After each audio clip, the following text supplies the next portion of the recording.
ഞാൻ സാറിൻ്റെ പല സെഷൻസും എനിക്ക് യൂട്യൂബിലൂടെയൊക്കെ കാണുന്ന സമയത്ത് ഞാൻ പലപ്പോഴും അത്ഭുതപ്പെട്ടിട്ടുണ്ട്. കാര്യം എന്ന് വെച്ചിട്ടുണ്ടെങ്കിൽ ആ എൻറ്റയർ ഓഡിയൻസിനെ ഒരു വല്ലാത്ത വൈകാരിക തലത്തിലേക്ക് ഉയർത്തുകയും അവിടെ ചെറിയ ചെറിയ കാര്യങ്ങൾക്ക് പോലും അവർ വളരെ ഇമോഷണലായിട്ട് പ്രതികരിച്ച് ഒക്കെ കണ്ടിട്ടുണ്ട്. അതൊരു സ്ട്രാറ്റജിയാണോ സാർ? അത് എങ്ങനെയാണ് അതിലേക്ക് എത്തിക്കുന്നത്? സാർ, നമ്മുടെ മക്കൾക്കിടയിൽ ഇൻഫർമേഷൻ ഇഷ്ടം പോലെയുണ്ട് അല്ലേ? ഇൻഫർമേഷനെ പുതിയതായിട്ട് എന്തെങ്കിലും അവന് കൊടുക്കാനുണ്ടോ എന്ന് വെച്ച് കഴിഞ്ഞാൽ ഞാൻ പറയും ഫോർമേഷൻ കൊടുക്കണം. ആ ഫോർമേഷൻ അവന് സാധിക്കണമെങ്കിൽ അവൻ്റെ വൈകാരിക തലത്തെ കൂടെ സ്പർശിക്കേണ്ടതുണ്ട്. ഇൻഫർമേഷൻ അവനിൽ വർക്ക് ചെയ്ത് ട്രാൻസ്ഫോർമേഷനായി മാറണമെങ്കിൽ ആ ഇൻഫർമേഷനെ അവൻ വൈകാരിക തലത്തിൽ ഉൾക്കൊള്ളാൻ സാധിക്കേണ്ടതുണ്ട്. ഇനി വൈകാരിക തലത്തിൽ എത്തിക്കുന്നതാണോ എന്ന് വെച്ച് കഴിഞ്ഞാൽ നമ്മൾ ജീവിതം പറയും. അതായത് കാണാതെ പഠിച്ച അല്ലെങ്കിൽ ഏതെങ്കിലും ക്ലാസ്സിൽ പോയിരുന്ന പോയിന്റ് കുറിച്ചെടുത്തിട്ട് മറ്റൊരാളുടെ ആശയം പറയുമ്പം ഇത് വർക്കൗട്ട് ആവില്ല.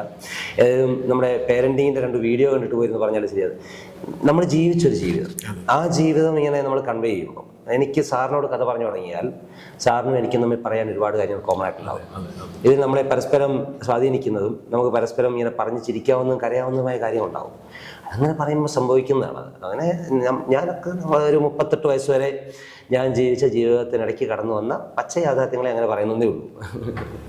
ഞാൻ പലപ്പോഴും അത്ഭുതപ്പെട്ടു പോയിട്ടുണ്ട്. കാര്യം ഞാൻ എൻ്റെ കുട്ടികളുടെ അടുത്ത് തന്നെ എന്തെങ്കിലും പറയാൻ ശ്രമിക്കുന്ന സമയത്ത് ഞാനത് വലിച്ചു നീട്ടി അതൊരു ഒരു സാഹചര്യമൊക്കെ ക്രിയേറ്റ് ചെയ്ത് വരുമ്പോഴത്തേക്കും പിള്ളേർ അവരുടെ പാട്ടിൽ പോയിട്ടുണ്ടാവും. അപ്പൊ ഇവരെ എൻഗേജ് ചെയ്യിപ്പിക്കുന്ന രീതിയിൽ അത് ചെയ്യിപ്പിച്ചെടുക്കുക എന്ന് പറയുന്നത് പാരൻസിന് ഒരു ട്രെയിനിങ് കൊടുക്കേണ്ട ഒരു കാര്യം തന്നെ അല്ലേ ശരിക്കും? സാറേ, എനിക്ക് തോന്നുന്നത് നമ്മുടെ ഈ തലമുറ നമ്മളെ കേൾക്കാനിരിക്കും, പ്രൊവൈഡഡ് കേൾക്കാൻ വർത്താണെന്ന് തോന്നുന്നത്. ശ്രദ്ധിച്ചിട്ടുണ്ട് പലപ്പോഴും പല വീടുകളിലും ഈ അമ്മമാർ പറയുന്നതിനെ ഇവരധികം വലിയ കാര്യമായിട്ട് എടുക്കുന്നില്ല. ഒന്ന്, അമ്മ പറയാൻ വരുന്നത് എന്താണെന്ന് അവരറിയാം. ഏകദേശം അമ്മ ഇവിടെ വരെ പറഞ്ഞു പോകുന്നു. ഇവനത് കേട്ട് കാണാപ്പാട് വരണം. അപ്പൊ അതിൻ്റെ ഒരു വർത്തന മതി ബാക്കി എനിക്കറിയാം. ഇവൻ ഈ കോൺവെർസേഷൻ ഇരിക്കും. ഒന്ന്, അവനെ കേൾക്കാനോട് തയ്യാറാണെന്ന് തോന്നുന്നത്.